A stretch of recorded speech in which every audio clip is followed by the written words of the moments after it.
Livro Ouse Pedir Mais, capítulo 10. Proteja o seu tempo a sós com Deus. Primeiro, as primeiras coisas. Uma professora pegou um grande pote de vidro cheio de pedras do tamanho de um punho.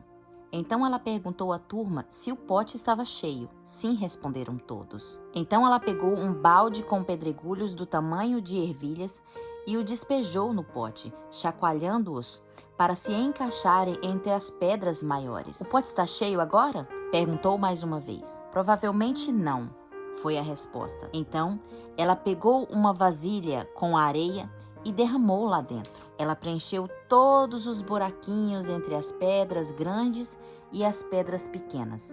E agora? Indagou. Não, responderam com certeza. Ainda não está cheio. Ela sorriu. Vocês estão certos, disse ela, enquanto pegava um jarro de água e derramava dentro do pote. A água ensopou a areia e a região em torno das pedras. Ela deu um passo para trás com um sorriso. O que estou tentando ensinar a vocês por meio dessa parábola? Um aluno se prontificou. Você está nos dizendo que não importa o quanto estejamos ocupados, sempre dá para acrescentar algo mais em nossa agenda. Todos riram. Então ela maniou a cabeça. Aprenda a colocar primeiro as pedras grandes no pote. Depois, encaixe tudo em volta delas. É preciso estabelecer de maneira consciente quais são as prioridades de vida. Caso contrário, os detalhes da areia e os pedregulhos roubarão todo o seu tempo. É assim que acontece em nossa vida espiritual, física, financeira e emocional. Necessitamos aprender a estabelecer prioridades e colocar primeiro no pote as pedras grandes, as coisas mais importantes em nossa vida, antes que elas sejam deixadas de fora pelos detalhes triviais diários. Todos nós que estamos envolvidos no ministério costumamos nos enganar achando que servir a Deus é o mesmo que conhecê-lo, mas não é. Deus está nos chamando para estar com Ele e conhecê-lo antes de sair para servi-lo. Marcos 3,14. Não podemos dar aos outros aquilo que não recebemos assentados aos seus pés. Nada é tão importante em nossa vida que avalha o risco de perder a sua própria alma. Ellen White adverte: tenham cuidado em não negligenciar a oração particular e o estudo da palavra de Deus. Estas são as suas armas contra aqueles que estão procurando impedir o seu progresso espiritual. A primeira negligência da oração e do estudo bíblico torna-se mais fácil a segunda negligência. À medida que aprendemos a transformar o tempo de Deus em nossa prioridade diária, mesmo se deixarmos de dormir pouco ou tirarmos alguma outra coisa da agenda, descobrimos que tudo mais na vida começa a fluir de maneira mais tranquila.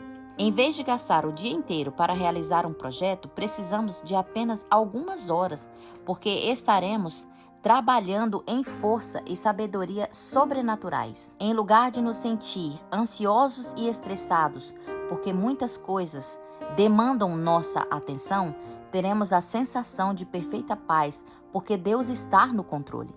Embora nem sempre faz sentido de acordo com os padrões humanos, sempre que damos a Deus, Ele sempre nos dá muito mais de volta. Preserve seu tempo a sós. Agora que renovamos o nosso compromisso de colocar Deus em primeiro lugar, o que podemos fazer para proteger e salvaguardar o nosso tempo com Ele todos os dias? Aqui estão algumas dicas pessoais. Encontre um lugar solitário para se encontrar com Deus. Em Marcos 1,35, somos inspirados. De madrugada, quando ainda estava escuro, Jesus se levantou-se, saiu de casa e foi para um lugar deserto, onde ficou orando. Ajuda ter o próprio lugar solitário, onde você faz a sua devoção pessoal todos os dias. Pode ser sua cadeira preferida, perto da lareira, ou qualquer lugar onde os olhos curiosos não o enxergam. É claro que não há nada de mágico em relação ao local. Afinal, Deus não se confia dentro de muros ou de espaços específicos. Ele vai conosco por meio do Espírito Santo para qualquer lugar. A ideia é que se você estiver em um lugar previamente designado, será mais fácil permanecer-se em distração durante o seu período com Deus do que se não tiver um plano e começar a se movimentar ao acaso em seu lar, no meio de uma confusão de vida cotidiana. Desenvolva o hábito de dormir cedo. Não vou nem me deter nos benefícios do sono adequado para a saúde, ou de fato que Ellen White diz certa vez que o sono que fazemos antes da meia-noite é 2 vezes mais benéfico do que feito após esses horários. No entanto, se não nos planejarmos com antecedência desde a noite anterior, será muito difícil acordar e passar tempo com Deus na manhã seguinte, simplesmente por estarmos cansados demais pelo fato de termos ficado acordados até tarde. Há motivos legítimos que nos mantêm acordados até tarde, como cuidar de filhos doentes ou cumprir um prazo no ministério.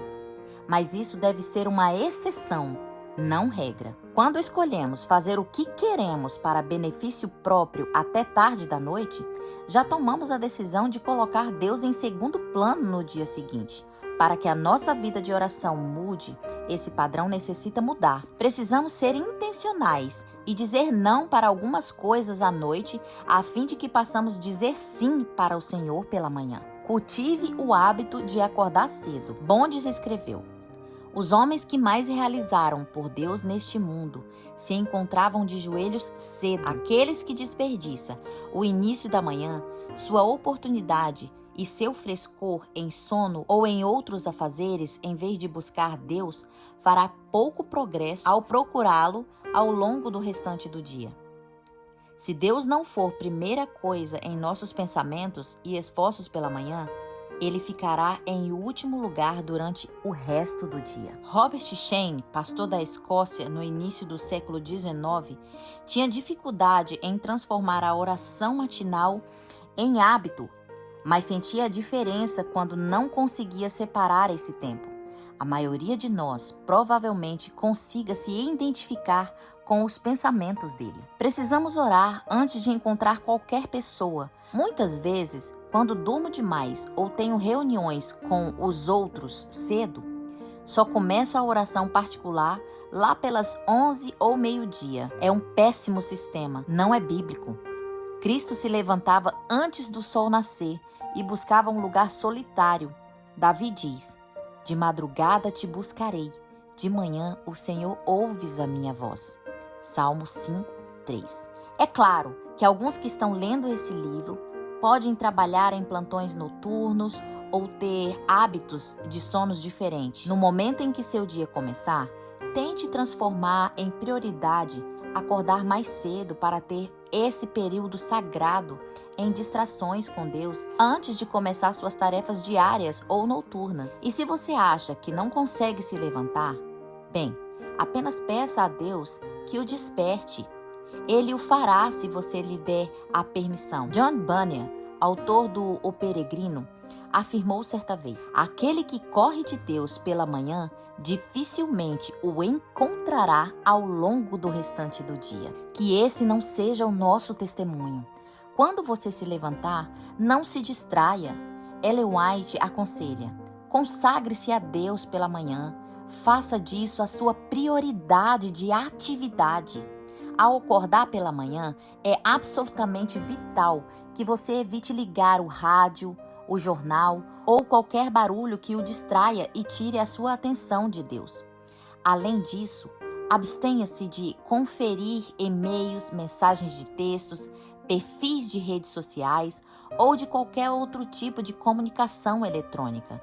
Os celulares em especial ou smartphones provavelmente sejam as maiores fontes de distração logo que acordamos. Por causa disso, aprendi a usar o modo avião no início da manhã. Não importa o que fizer, procure evitar conversas não emergenciais ao telefone ou responder mensagens de texto até terminar o seu tempo sagrado com Deus. Isso pode parecer sem importância, mas descobri que faz uma diferença enorme na qualidade do seu tempo devocional, porque Deus sabe que Ele vem em primeiro lugar e que é a pessoa mais importante da sua vida. Se você perceber que o seu devocional é interrompido por pensamentos sobre sua longa lista de afazeres ou de outros pensamentos desconexos, em vez de sentir culpa, Apenas reserve um segundo para anotar essas coisas em uma folha separada para um papel, a fim de se lembrar delas depois do devocional terminar. Em contrapartida, se nossa falta de tempo devocional de qualidade acontece por causa de preguiça ou prioridades equivocadas, não devemos esperar que Deus recompense a diferença. Ele pede que o coloquemos em primeiro lugar, não só na teoria, mas de maneira literal. Quando começamos a fazer isso, tudo o mais em nosso dia vai se encaixar. Não existe maneira certa ou errada de fazer a devoção. O importante é fazer. No entanto, é crucial dedicar tempo, tanto para estudar a Bíblia quanto para orar. Uma das minhas partes preferidas de oração todas as manhãs é o louvor e a adoração. Eu canto durante o momento de oração. A inspiração nos explica. O canto é um ato de adoração, tanto quanto a oração. Realmente, muitos hinos são orações. Após separar um tempo para orar, eu me dedico a um estudo mais concentrado da Bíblia, estudando um tema específico ou uma história das Escrituras, ou sigo algum plano diário de leitura da Bíblia, como, por exemplo, Reavivados por Sua Palavra. Gosto de ler as referências cruzadas, bem como conferir as palavras originais no grego, no hebraico, a fim de obter a melhor compreensão de determinada passagem bíblica. Isso é poderoso. No entanto, ainda que tornemos os melhores teólogos do mundo, se não permitirmos que a Bíblia transforme o nosso coração e a nossa vida, o que teremos ganhado com isso? Por essa razão, ao ler e estudar a palavra de Deus, eu me pergunto o tempo inteiro: como posso aplicar isso na minha vida hoje? O que Deus está tentando me ensinar por meio deste texto hoje? Como posso me tornar mais semelhante ao Senhor hoje? Nada há mais apropriado para fortalecer o intelecto do que o estudo das Escrituras. Nenhum outro livro é tão poderoso para levar os pensamentos, para dar vigor às habilidades, como as grandiosas e enobrecedoras verdades bíblicas. Se a palavra de Deus fosse estudada como deveria ser, as pessoas teriam uma mente mais esclarecida, um caráter bem mais nobre e uma firmeza de propósito, coisas raramente vistas nos dias de hoje. Trate Deus com respeito, lembrando-se do Deus que Ele realmente é. A inspiração nos recorda. Devemos comparecer diante de Deus com reverência santa. Os anjos velam a face em sua presença. Os querubins e os resplendentes dos santos serafins se aproximam do seu trono com solene reverência. Quanto mais nós seremos finitos pecadores, devemos comparecer da forma reverente diante do Senhor, nosso Criador. Muitas pessoas desejam conseguir uma audiência com o poderoso e influente rei Zulu na África do Sul, mas poucos conseguem.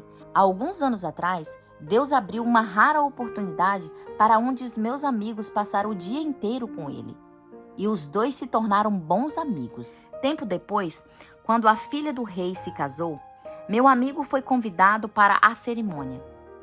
Dá para imaginar o respeito que o meu amigo mostrou ao rei quando estava em sua presença? Ele não interrompeu a conversa para atender ligações ou telefone ou responder às mensagens de texto. Não ficou correndo de um lado para o outro a fim de realizar essa tarefa ou aquela.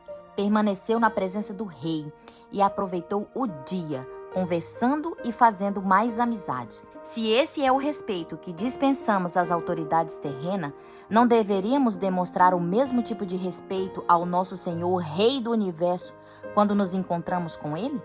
Minha amiga Lizzie Ludy conta uma história sobre um grande reformador, John Wesley. Ele recebeu um convite de passar a noite com Lord Byron, o mais poderoso homem da Inglaterra. Era uma grande honra, pois as pessoas esperavam meses a fio de conseguir uma audiência com ele. No entanto, antes que a noite terminasse, John Wesley se levantou e pediu desculpas, dizendo que precisava ir embora. Lord Byron quase se ofendeu. "Por que você vai embora?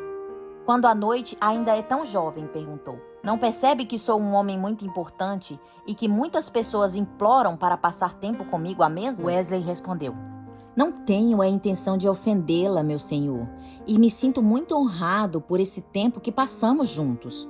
Mas tenho um compromisso com o Rei do Universo agora, e não ouso estar cansado nem chegar atrasado. Que exemplo real de colocar as prioridades na ordem correta.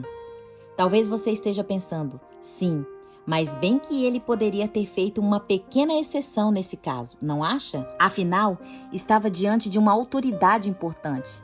Ele poderia ter passado o tempo com Deus mais tarde. É claro que o Senhor compreenderia. Deus realmente compreende. Ele compreende que somos fracos, frágeis, desesperadamente necessitados de uma conexão contínua com Ele. Uma conexão que precisa ser mais forte do que qualquer laço terreno e mais importante do que qualquer honra deste planeta. Afinal, Ele é o Rei dos Reis, Senhor dos Senhores. A oração é nosso compromisso divino, o compromisso acima de todos os outros. Quando o perdemos, nós nos colocamos em solo inimigo. A inspiração nos diz: as trevas do maligno envolvem os que negligenciam a oração. As tentações sussurradas pelo inimigo os levam a pecar. E tudo isso porque não se utilizam dos privilégios que Deus lhe deu, os quais advêm da oração. Mantenha Deus com você ao longo do dia. Mesmo depois de terminar a devoção matinal, Deus deve ir conosco, permanecer conosco, habitar dentro de nós. Assim como Enoque, devemos aprender a andar com o Senhor todos os dias. Quando surgirem problemas e necessitamos de sabedoria, devemos orar. Aliás, podemos permanecer tão próximo de Deus que toda a aprovação inesperada, nossos pensamentos se voltarão tão naturalmente para Ele quanto a flor se volta para o sol. Ellen White, se dirigindo aos pastores da igreja e aos líderes, ela falou com veemência: ninguém necessita se sentir ocupado demais para orar, cheio demais de compromisso para dedicar 15 minutos ocasionais para buscar o conselho de Deus? Meus irmãos dependem inteiramente de Deus ao passar pelo dia. Se estão procedendo de outra maneira, é hora de dar um basta.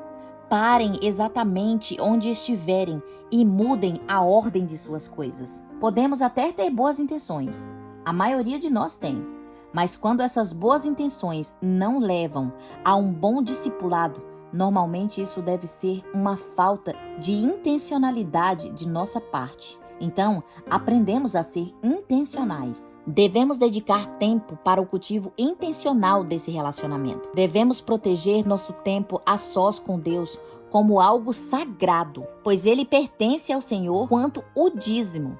Lembre-se, Daniel considerava o seu momento de culto de adoração tão importante que se mostrou disposto a parar em uma cova de leões para não abrir mão da devoção pessoal. Temos o mesmo compromisso hoje? Enquanto seguimos adiante, ousemos colocar Deus em primeiro lugar todos os dias. Afinal, Ele não é qualquer um. Ele é o nosso Salvador e Rei.